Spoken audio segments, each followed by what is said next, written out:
Bonjour, ici Viviane, accoucheuse de sens, de transformation et de mission de vie, responsable de Sepsi Pleroma. J'avais à cœur aujourd'hui de vous faire un petit message sur la fête de Hanouka.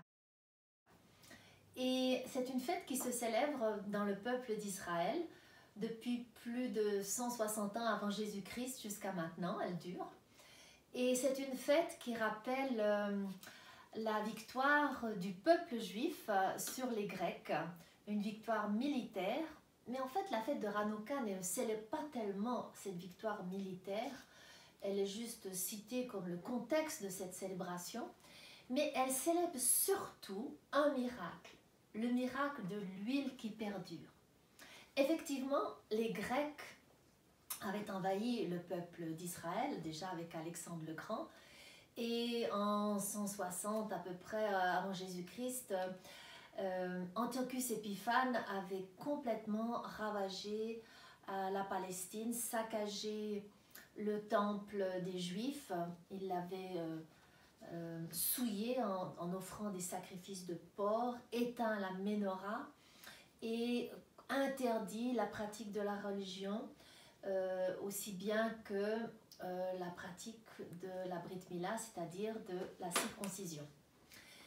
Et voilà que dans ce contexte d'impérialisme ravageur, qui n'était pas celui d'Alexandre le Grand, qui avait permis aux Juifs de pratiquer leur religion, mais qui essayait le plus d'imposer la philosophie grecque et de faire changer les mentalités, Antiochus Épiphane, lui, était vraiment un être qui s'imposait par sa volonté de réduire le peuple juif au travers de la destruction de sa spiritualité.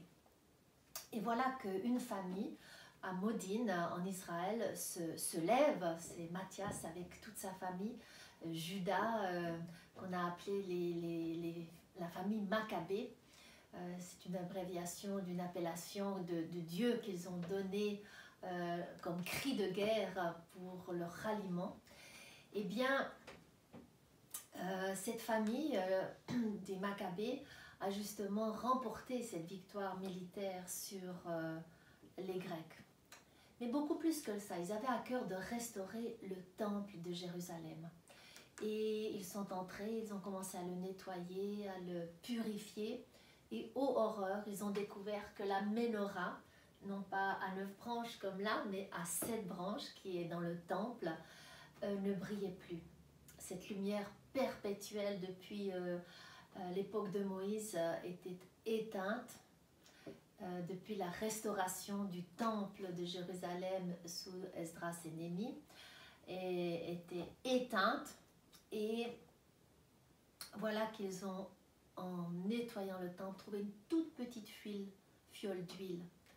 Et cette fiole ne contenait de l'huile que pour un jour, pour allumer la menorah, que un seul jour.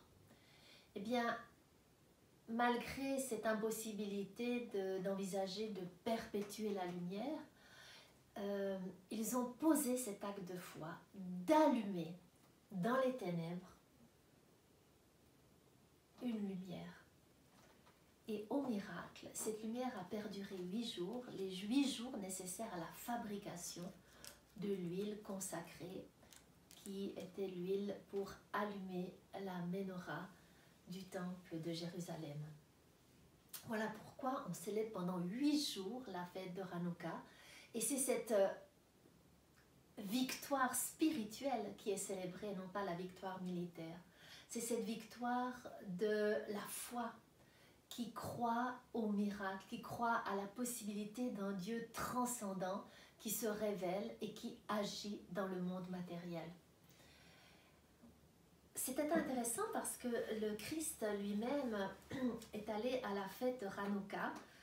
C'est l'évangile de Jean, chapitre 10 et au verset 22, qui nous dit qu'il est monté à Jérusalem pour aller à la fête de Hanouka dans le temple. Il dit que c'était la fête de la dédicace. Effectivement, c'était la fête de Hanouka, la fête des Lumières, mais aussi de la dédicace, de la reconsécration du temple, une fois qu'il a été purifié et que la menorah a été rallumée. Et Jésus se promenait dans le temple sous le portique de Salomon.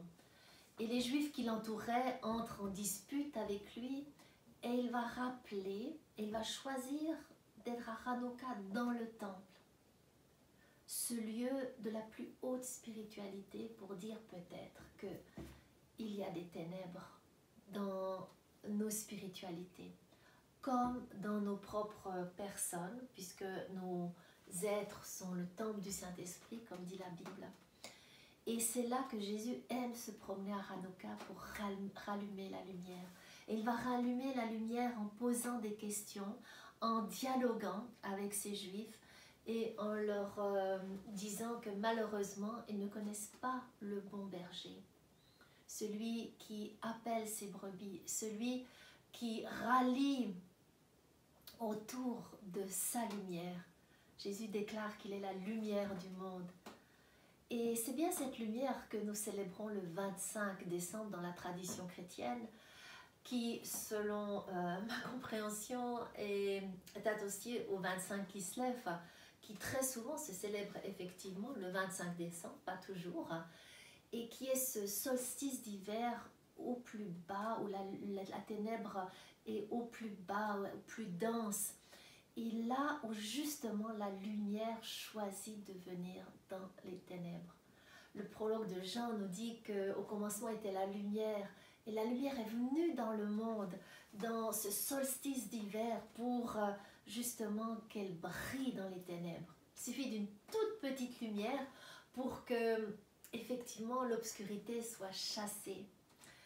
Et le Christ s'est incarné, selon ma compréhension, à Hanouka, au 25 Kislev, qui parfois est le 25 décembre. Et c'est beaucoup plus la fête de l'incarnation, de la lumière dans les ténèbres, que peut-être la fête de la naissance. Mais dans la tradition chrétienne, c'est vrai que souvent on confond naissance, berger, mage, annonciation. C'est bien une métaphore de ce phénomène extraordinaire qui est la venue de Dieu dans le monde, la venue de Dieu dans le temple, la venue de Dieu dans nos temples. Et c'est très intéressant que justement il y a 8 jours de célébration et que la lumière du milieu s'appelle le Shamash, le serviteur. C'est l'annonce du Messie, c'est le serviteur souffrant qui vient parmi les siens, laver les pieds aux siens, servir et non pas dominer, contrairement à tout impérialisme religieux, à tout impérialisme politique.